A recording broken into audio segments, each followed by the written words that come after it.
But as far as the fight, I feel like Bud could beat him easy. Foul out. You got a love for boxing. Yes, Who's gonna win the fight, man? That's coming up, the big fight in boxing. Crawford. Huh? Crawford. I'm not hesitating. Crawford. I'm not even hesitating. In New York, that was a fought. He doesn't look too small anymore. He's filled out a lot. Quite big. Experts reveal that Terence Crawford has the tools to overcome Canelo Alvarez, pointing to his unmatched adaptability and ring IQ. Stephen A. Smith confidently predicts that Crawford will defeat Canelo, speaking with no hesitation in his tone. While expressing admiration for Canelo, he insists Crawford has the skill and mindset to win. According to Smith, if there is any fighter capable of overcoming Canelo's power and dominance, it is Crawford. You got a love for boxing. Yes, Who's gonna win the fight, man? That's coming up, the big fight in boxing. Crawford. Huh? Crawford. I'm not hesitating. Crawford. I'm not even hesitating. You gonna stand on that all the way to September 13th? I love Canelo. Crawford will beat Canelo. Crawford will beat Canelo by decision. I can't see anybody knocking out Canelo Alvarez. But I do believe that if you can box and you can move, that you can beat Canelo. You can outpoint him. That's right. When I think about Canelo, one of the things that I don't like about Canelo, despite his greatness, and a neck as wide as Broadway for crying out loud. Right. It's like almost every shot has to be a power shot. Power shot, yeah. That's not beating Crawford. I will confess, I think Gervonta Davis's trainer, Cal, I think he said this. He said Crawford could find himself in trouble if he decides to engage with Canelo, because Canelo is a naturally bigger, strong fighter. And I don't care that Crawford's gotten bigger, and I don't care that Crawford's going to go in there just as big as Canelo. Canelo is accustomed to fighting at the weight, and Crawford is not. And Canelo is a genius in this regard. You don't see him show up to fight not ready. He's always prepared. Always ready. He's always prepared. So I think he's the slower fighter, though. And I think that Crawford is brilliant as a boxer. And I think that between switching to conventional and southpaw, using his jab and movements, I think that Crawford is going to outpoint Canelo because he's faster. But I don't think... Analysts have drawn an interesting comparison between Errol Spence and Canelo Alvarez. They point out that Spence, much like Canelo, possesses a Mexican-influenced fighting style that blends skill, grit, and tactical pressure. The argument is straightforward. If Crawford was able to decisively overcome Errol Spence, then it is reasonable to believe he could do the same to Canelo. Spence's technical ability, footwork, and body attack are on par with Canelo's strength. This comparison strengthens the case that Crawford's adaptability and mental sharpness can counter Canelo's style. By way of knockout. Is there a drastic difference in skill set and style between Errol Spence and Canelo Alvarez? There's not. There's not. There's obvious difference. But is there a drastic difference? No. Errol Spence is flat-footed, aggressive, come forward, and a pressure fighter. Canelo Alvarez is aggressive, come forward, flat-footed, and a pressure fighter. Overall, their skill set is pretty much the same skill set. The difference is durability, for one. Canelo Alvarez has as great of a chin as there is in the sport of boxing history, historically, where we've seen Errol Spence hurt in the past, early in his career, and then you've seen him, buzzed by your Dana Sugas. But obviously, Errol Spence has suffered a horrific car accident, okay? Errol Spence suffered the 2 major eye injuries. Shakur Stevenson dismisses concerns about weight differences between Crawford and Canelo. According to Stevenson, Crawford's talent, ring IQ, and all-around skills far outweigh the impact of size alone. He argues that Crawford has fought enough styles and calibers of opponents to prepare him for a challenge like this. Stevenson emphasizes that boxing is not solely about weight. It is about timing precision and knowing how to neutralize an opponent's advantages. For him, Crawford has already proven that he can adapt to any circumstance, and victory will depend on execution and strategy rather than physical side. I feel like Bug beat him easy. How though? What are your thoughts on Terence Crawford, Canelo Alvarez? Terence going up another two-way classes. Just got to 54, he's skipping 60, going straight to 68. Talking about what's going on. I feel like once he beat Canelo, that will be like one of the greatest resumes in boxing ever, just because of the fact that he's going up 2 divisions just to fight this guy, and this guy's bigger than him. And not only did you just crush Errol Spence, but you go out there and the way that he beats Canelo too. If he go out there and just dominate and make it an easy fight, honestly, I think that that's gonna be like one of the best resumes I ever seen. But as far as the fight, I feel like Bug beat him easy. How though? Give me everything. Just how is it? For me, it's a blueprint already. Floyd was a lot smaller than Canelo when he fought him. You keep Canelo on the outside. Oh, I ain't gonna even say too much, but you keep him on the outside. Make it easy. Amir Khan addresses the criticism surrounding Crawford's chances, particularly regarding size and power. Khan praises Crawford's mastery of small, precise shots and body targeting skills, noting how they were instrumental in his victories against top-level opponents, including Errol Spence. He highlights Crawford's ability to control the pace of a fight and create openings with intelligent movement and pinpoint accuracy. According to Khan, detractors underestimate how these refined skills can dismantle even bigger and stronger opponents. He believes Crawford's tactical sharpness will be a key factor if he faces Canelo. So, yeah, I'm thinking of maybe going there. I've been asked to go there and obviously give my input on the fight before they go in the ring. And obviously I know pro fighters. Canelo's a friend now after our fight we had, and also Crawford had shared training camp with him as well. It's a good fight. Well, I'm not going to say too much. Okay. I'm going to save it till on the day of the fight. Okay. But look, it's going to be a mega fight. Honestly, it's hard to pick the winner. But like I said, it's a close one. I know you said you don't want to say too much, but when people talk about Crawford boxing on the outside and using his movement, almost making it boring in a sense, do you think he can do that with the added weight that gets put on and him boxing in that certain style that we haven't really seen him box like before? So the boxing on the outside and almost sort of that stick and moving type. Talking about Crawford, yeah? Crawford, yeah. Look, Crawford's going to probably do the same thing that he knows best, which is box, be smart, slow movements, small steps. Only small steps are taken. So I mean, look, and it's always worked for him. Every fight he's been in, we thought that the fight with Spence was going to be hard, and he made it look so easy. We've never really seen him in a hard fight where we've seen him in trouble. So maybe this could be the fight that puts him in that trouble to see what he's going to be like when he's under pressure. Yeah. You know what I mean? We've never seen either fighter under pressure, like a lot of pressure.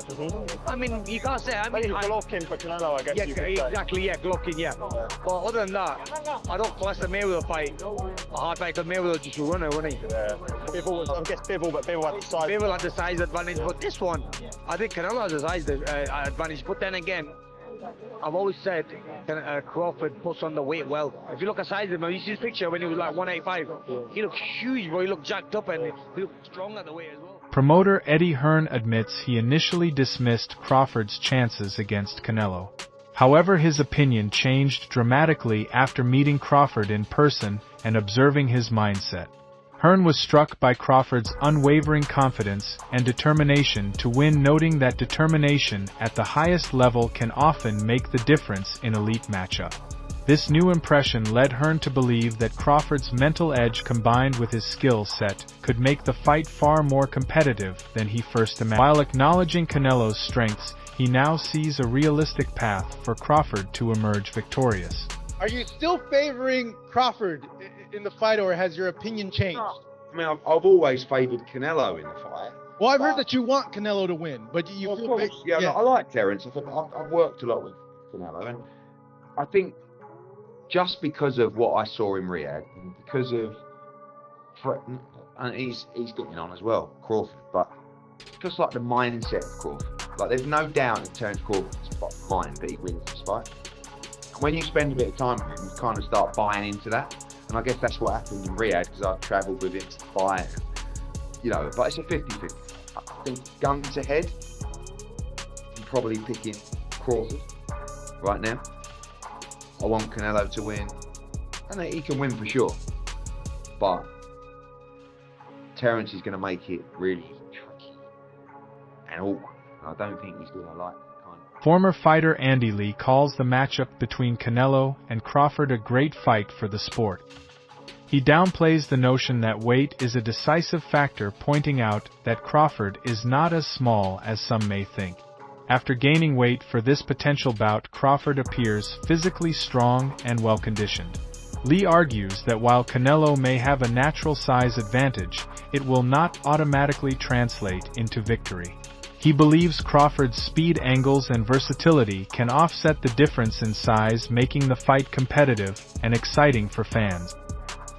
Like every good fight, you know, no one really knows the skill, competitiveness, ring craft, Crawford, or, you know, then you can say the same things about Canelo, but just he has that size. And but I see Crawford in New York when Hamza fought for Manga. He doesn't look too small anymore. He's filled out a lot, quite big. It's a great fight. I think that equally matched in skill. It's going to be one of the best fights. It's going to, like, when you see how skillful both fighters are, the tricks they have, and how they fight. It should be one of the best fights of the last, I don't know how many years. You know, it should be up there with the best fights we can remember. Yeah. Does the weight putting on? Some boxing analysts, however, emphasize that Crawford is stepping into uncharted territory when facing naturally bigger opponents at Canelo's weight class. While Crawford has dominated in lower divisions, he has yet to consistently compete against fighters with the size, strength, and durability that Canelo possesses. By contrast, Canelo has not only fought but convincingly beaten numerous high-caliber opponents at this level, showcasing both his physical power and his tactical adaptability. What scares me going into this Terence Crawford fight, these are the guys Canelo's typically fight. His last opponent, William Sco. William Sco is far from a great opponent. When we're talking about sheer size and strength, Canelo is just way more built and used to taking on larger guys and overpowering them. Look at William Sco. This guy is jacked. He's huge. And that makes me think, like, if Canelo has been taking punches from guys like this, I'm not saying William Sco in particular, but guys like William Sco, the size of William Sco, and he's been dropping them, stopping them, beating them around the ring, overpowering, over-muscling, just everything, physically demanding over them. That makes me think, Terence Crawford, I don't know what you're going to have to come with some. Look at Canelo. This is what worries many analysts going into this fight. These are the types of opponents Canelo usually faces. His last opponent, William Sco, may not have been great, but his sheer size and strength demonstrated the kind of physicality Canelo is accustomed to. When looking at Sco's imposing frame, analysts note that Canelo has been fighting and defeating men of this size regularly, dropping them, stopping them, and overpowering them. Because of this disparity in experience, Crawford will need to be at his absolute sharpest from the opening bell to the final round. Victory is possible, but it will demand flawless execution, unwavering mental focus, and the ability to make rapid strategic adjustments. This guy is half the size of William Sco. Nothing cut about him. There's nothing popping out, bulging, nothing. Look at this. This is insanity. So I'm really like, dude, I don't know. Canelo could go in there and walk through Terence Crawford like a hot knife, but that is definitely on the table. He's going to have to be really crafty, really savvy, and have to put on some amazing work from the outside. If he tries to sit there and walk through Canelo, he's going to hit a brick wall. Guys built like this ain't walking through Canelo. Even when Canelo looks like this, Terence Crawford. Virgil Ortiz takes a more skeptical stance when assessing Crawford's chances.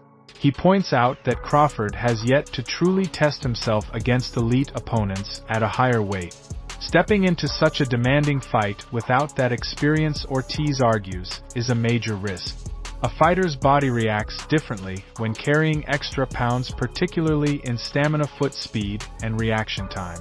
Canelo, on the other hand, has long dominated at this weight, giving him comfort, strength, and familiarity that Crawford does not yet possess. Ortiz warns that the physical strain of moving up and facing one of the sport's most dangerous champions could prove overwhelming. I don't think he is, but if he beats Canelo, he'll be like my #1 fighter of all time. You don't think Crawford beats Canelo? I don't think so. And look, hear me out. I respect Crawford and everything that he's doing, but he just moved up from 147, so I'm just going to treat him as a 147-pounder. He's jumping up 3 weight classes to fight someone who was like the #1 fighter in all of boxing. You know, jump would be hard, even if it was just like something top 10. Right. Yeah. You know, Rod, would you say he's a very smart fighter? yes. Very calculated, right? Don't you think that maybe he sees something that most people aren't seeing? I think he does, but the thing is he going to be able to even like capitalize on it? Because he's a smaller fighter, and look, I think people are thinking at the aspect of, can Crawford do it? Yes, I think he can do it, but can Canelo do it? And I think he has a bigger chance of doing it than Crawford does. Now, Canelo, he has obviously the size advantage, the strength advantage, intellect. I think Crawford edges him out in IQ.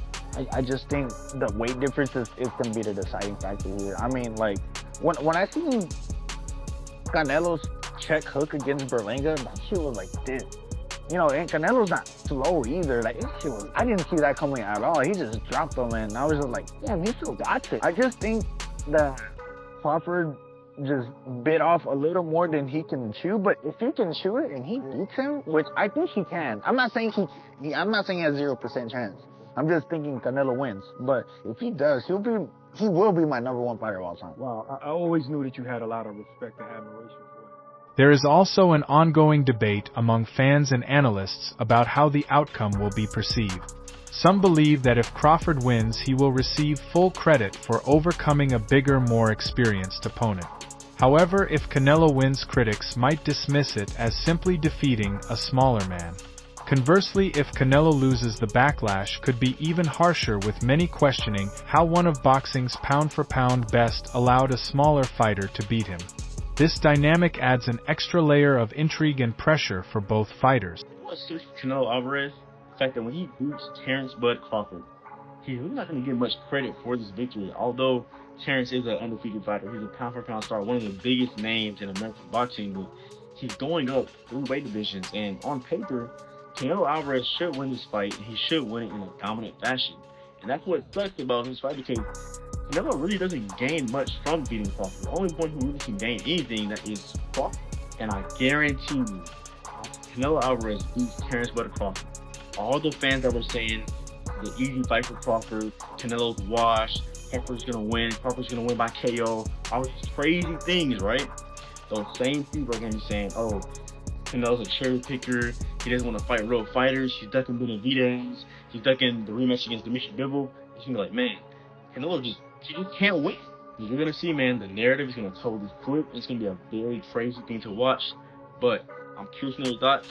Do you think Canelo Alvarez will receive any credit for beating Terence Bud Crawford? Let's talk about it. Follow me for more boxing. Regardless of the outcome, this fight is set to be a massive spectacle, potentially becoming one of the biggest sports events streamed on Netflix. 2 of the best fighters of their era will step into the ring, each aiming to prove superiority over the other. Such matchups are rare in boxing, where timing, weight classes, and promotional barriers often prevent the very best from facing each other.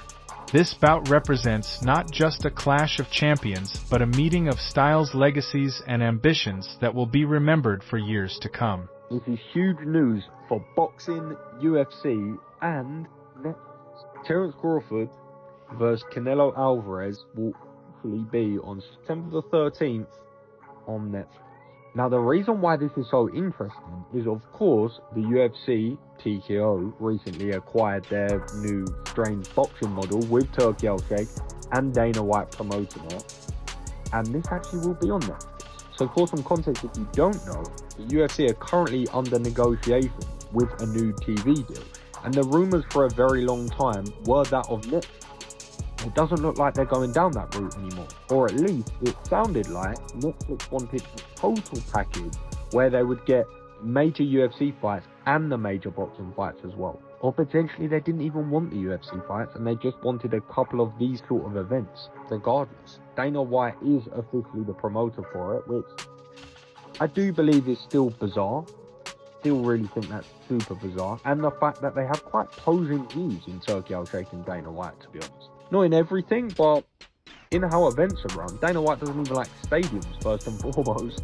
Turkey Al-Sheikh loves making as big of a splash as he possibly can. As fights go, the casuals, this one is as good as it gets. It really is. Let me know what you think, as always.